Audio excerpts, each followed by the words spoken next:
Assalamualaikum warahmatullahi wabarakatuh. Alhamdulillahilladzi hadana li hadza wa ma kunna linahtadiya laula an hadanallah. Assalatu wassalamu ala asrofil anbiya'i wal mursalin sayyidina Muhammadin nabil ummi wa ala alihi wa sahbihi ajma'in, amma ba'du. Alhamdulillah, kita semua masih diberi nikmat sehat oleh Allah Subhanahu wa taala, dan kita semua bisa bertemu kembali pada mata kuliah SMP. Semoga kita semua masih diberikan umur yang panjang oleh Allah Subhanahu wa taala. Semoga diberikan kesehatan oleh Allah Subhanahu wa taala, sehat jasmani dan sehat rohani. Dan semoga khususnya Indonesia, umumnya dunia, semoga bisa cepat-cepat hilang wabah COVID-19 di Indonesia, khususnya umumnya di dunia ini. Amin ya Allah ya Rabbal Alamin. Pada kesempatan kali ini saya Muhammad Aliansa dari PI 4B akan menjelaskan sedikit banyaknya materi tentang beribadah qada dan qadar pada mata kuliah kali ini, yaitu PI SMP. Selamat menyaksikan video ini dan selamat memahami materi tersebut dengan sebaik-baiknya. Sebelum membahas lebih jauh tentang makna qada dan qadar, alangkah baiknya kita memahami dulu makna iman tersebut. Keimanan seseorang mukmin yang benar harus mencakup 6 rukun yang tertera pada rukun iman tersebut, yaitu yang pertama iman kepada Allah, yang kedua iman kepada malaikat-malaikat Allah, yang ketiga iman kepada kitab-kitab Allah, yang keempat iman kepada rasul-rasul Allah, yang kelima iman kepada hari kiamat, dan yang terakhir yaitu yang sekarang kita bahas, iman kepada qada dan qadar. Baik qada dan qadar atau takdir yang baik, yang benar, maksudnya yang bagus, maupun qada dan qadar atau takdir yang buruk yang Allah berikan kepada kita. Salah memahami keimanan terhadap takdir, maksudnya kita tidak mengimani akan qada dan qadar Allah, akan berakibat fatal, menyebabkan batalnya keimanan kita. Jadi batalnya keimanan kita itu maksudnya salah satunya dari batalnya keimanan kita itu yaitu tidak mengimani akan adanya qada dan qadar Allah.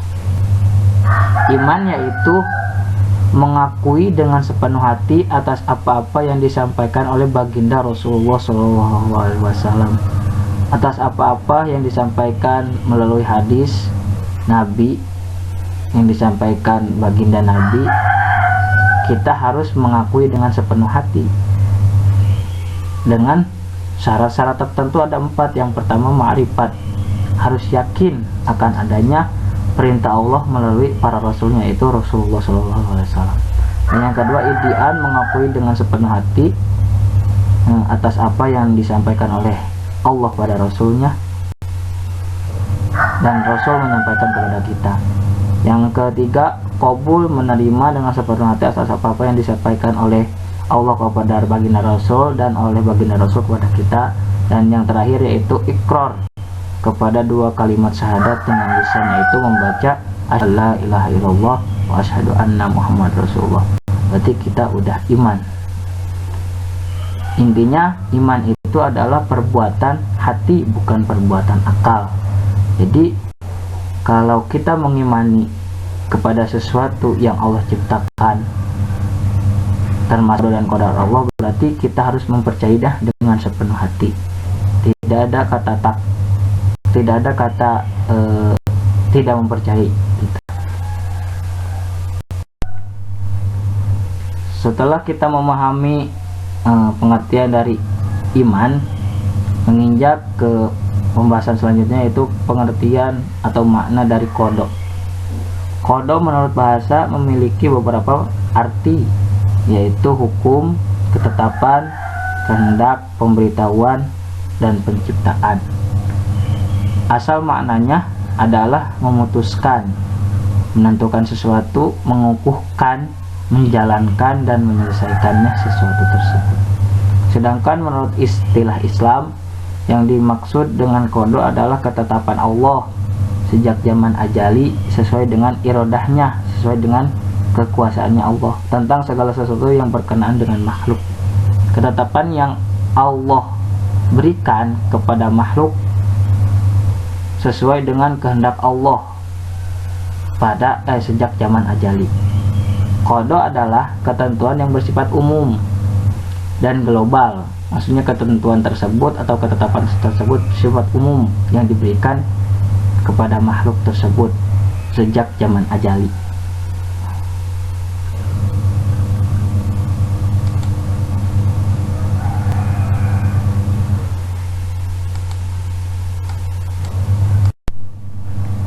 Setelah kita mengetahui tentang apa itu qada,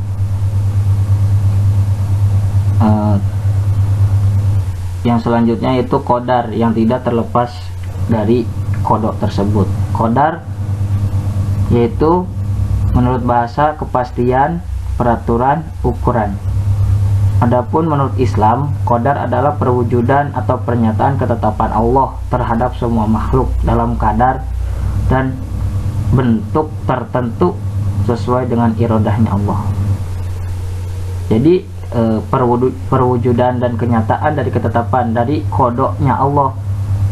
Jadi perwujudan atau kenyataan dari qadanya Allah yang Allah berikan terhadap semua makhluk dalam kadar dan berbentuk tertentu sesuai dengan irodahnya, sesuai dengan irodahnya Allah, bahwasanya makhluk ini teh kayak gini, makhluk itu teh kayak gitu, gitu maksudnya. Qadar menurut istilah ialah ketentuan Allah Subhanahu wa taala yang berlaku bagi semua makhluk yang diciptakan oleh Allah sesuai dengan ilmunya Allah yang telah terdahulu dan dikehendaki oleh hikmahnya, atau sesuatu yang telah diketahui sebelumnya dan telah tertulis di Lauhil Mahfuz. Jadi apa-apa yang terjadi pada saat dilahirkannya, pada saat ditiup rohnya bayi pada 4 bulan di dalam kandungan ibu sampai hingga akhir masanya tiba, yaitu dimasukkan ke liang lahat gitu. Dan bahwa Allah SWT telah menentukan ketentuan para makhluk dan hal-hal yang akan terjadi di zaman ajali sebelum diciptakannya makhluk tersebut. Jadi sebelum Allah menciptakan makhluk tersebut, Allah sudah menetapkan ketentuan bahwa makhluk ini jodohnya ini, makhluk ini rezekinya segini, makhluk ini dilahirkannya di ibu yang ini atau di keluarga yang ini gitu. Qadar adalah bagian-bagian, tadi kan qada itu global sifatnya itu. Qadar itu adalah bagian-bagian dan perincian-perincian dari qadanya Allah, ketentuannya Allah, itu maksudnya. Setelah kita mengetahui pengertian qada yaitu ketetapan Allah sejak zaman ajali bersifatnya global, dan qadar yaitu kenyataan ketentuan Allah, kenyataan qadanya Allah atau perincian-perincian ketetapan Allah tersebut, itu qadar. Selanjutnya kaitan dan hubungan antara qada dan qadarnya Allah. Kaitannya, qada dan qadar adalah dua perkara yang beriringan, saling melengkapi satu sama lain. Salah satunya tidak terpisahkan dari yang lainnya, karena salah satunya berkedudukan sebagai pondasi yaitu qadar, dan yang lainnya berkedudukan sebagai bangunannya yaitu qada. Barang siapa bermaksud untuk memisahkan di antara keduanya, maka ia bermaksud menghancurkan dan merobohkan bangunan tersebut. Itu kaitannya. Kaitan antara qada dan qadar tidak terpisahkan satu sama lainnya, karena saling berhubungan satu sama lain. Hubungannya, saling berhubungannya itu gimana? Qada adalah ketentuan, hukum atau rencana Allah sejak zaman ajali. Qadar adalah kenyataan dari ketentuan. Ketentuannya sudah dibuat oleh Allah, qadanya Allah itu. Nah, kenyataannya itu qadarnya Allah itu kenyataan dari ketentuan Allah yang dibuat sejak zaman ajali dan atau hukum Allah. Jadi hubungan antara qada dan qadar ibarat rencana dan perbuatan. Rencananya yaitu ketentuan qada, perbuatannya yaitu qadar. Ya, pembahasan selanjutnya yaitu macam-macam takdir. Macam-macam takdir itu ada dua takdir yang bisa dirubah, yaitu takdir mu'allaq dan takdir yang tidak bisa dirubah, yaitu takdir mubrom. Takdir mu'alaq yaitu takdir atau qada dan qadarnya Allah yang masih digantungkan pada usaha atau ikhtiar manusia. Jadi takdir mu'alaq itu takdir yang bisa dirubah oleh usaha dan ikhtiar serta doanya manusia. Seperti contohnya seseorang ingin kaya, ingin pintar, ingin sehat, harus melalui proses ikhtiar. Melalui proses ikhtiar yaitu kalau ingin kaya ya harus bekerja, kalau ingin pintar ya harus belajar, kalau ingin sehat ya harus olahraga dan lain sebagainya untuk mencapai tujuan tersebut. Sesuatu yang tidak mungkin semuanya itu diperoleh tanpa adanya ikhtiar. Jadi sesuatu tersebut tidak mungkin diperoleh, tidak mungkin kita menjadi kaya, pintar dan sehat kecuali dengan ikhtiar dan doa, diiringi dengan doa. Itu takdir mu'alaq. Yang kedua takdir mubrom, yang takdir yang tidak bisa dirubah sama sekali walaupun dengan ikhtiar dan tawakal. Contohnya yaitu kematian seseorang, rezekinya seseorang, jodohnya seseorang. Tapi jodoh juga bisa dirubah sih dengan kita berdoa kepada Allah, mencari yang terbaik dari yang baik, maksudnya gitu. Tapi kematian seseorang tidak bisa dirubah. Itu takdir mubrom. Selanjutnya apa sih fungsinya iman kepada qada dan qadar itu? Yang pertama, fungsi iman kepada qada dan qadar itu yaitu memperkuat keyakinan bahwa Allah Subhanahu wa taala adalah Sang Pencipta alam semesta, Tuhan yang Maha Esa, Maha Kuasa, Maha Adil dan Maha Bijaksana. Kedua, menumbuhkan kesadaran bahwa alam semesta dan segala isinya berjalan sesuai dengan ketentuan-ketentuan atau sesuai dengan qada dan qadarnya Allah atau hukum alam. Ketiga, meningkatkan ketakwaan kepada Allah. Kalau kita sudah mengimani qada dan qadar, fungsinya itu apa sih mengimani qada dan qadar itu? Yaitu meningkatkan ketakwaan kepada Allah. Yang selanjutnya, menumbuhkan sikap perilaku yang terpuji serta menghilangkan sikap perilaku yang tercela. Yang terakhir, mendorong umat manusia khususnya umat Islam untuk berusaha agar kualitas hidupnya meningkat sehingga hari ini lebih baik dari hari kemarin dan hari esok lebih baik daripada hari ini. Itu fungsi iman kepada qada dan qadar. Setelah kita mengetahui fungsi iman kepada qada dan qadar, apa saja sih ciri-ciri orang yang beriman kepada qada dan qadar? Yang pertama yaitu mentaati perintah Allah SWT dan menjauhi larangan dari Allah, yaitu bertakwa. Itu ciri-ciri orang yang bertakwa itu, ciri-ciri termasuk ciri-ciri orang yang beriman kepada qada dan qadar. Yang kedua, berusaha dan bekerja secara maksimal, bekerja keras secara maksimal. Yang ketiga, tawakal kepada Allah SWT secara menyeluruh dan berdoa. Ini ciri-ciri orang yang selalu bertawakal dan berdoa kepada Allah. Yang selanjutnya, mengisi kehidupan di dunia dengan hal positif untuk mencapai kebahagiaan hidup di akhirat. Jadi dia mau beribadah terus, hal positif terus, berbagi, bersedekah dan sebagainya, agar mencapai kebahagiaan nanti kalau hidup di akhirat. Yang selanjutnya, memperhatikan dan merenungkan kekuasaan dan kebesaran Allah. Dia selalu orang yang beriman kepada qada dan qadar selalu memperhatikan dan merenungkan kekuasaan dan kebesaran Allah. Dan yang terakhir, bersabar dalam menghadapi cobaan. Jadi ciri-ciri orang yang beriman, orang-orang yang beriman itu selalu bersabar dalam menghadapi cobaan, karena dia yakin bahwasanya cobaan itu datangnya dari Allah Subhanahu wa taala. Cobaan itu adalah qada, ketentuan dari Allah Subhanahu wa taala.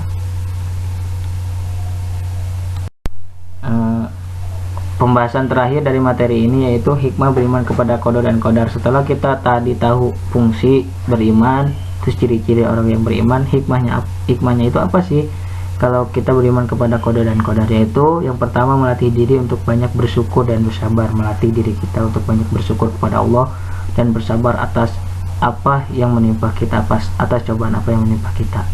Yang kedua, menjauhkan diri dari sifat sombong dan putus asa. Kita menjauhkan diri dari sifat sombong, itu hikmah beriman kepada qada dan qadar, bahwasanya sombong itu hanyalah milik Allah dan putus asa itu hanyalah menimpa kepada orang-orang yang senantiasa tidak bersyukur akan nikmat Allah, akan rezeki Allah dan akan qada dan qadarnya Allah.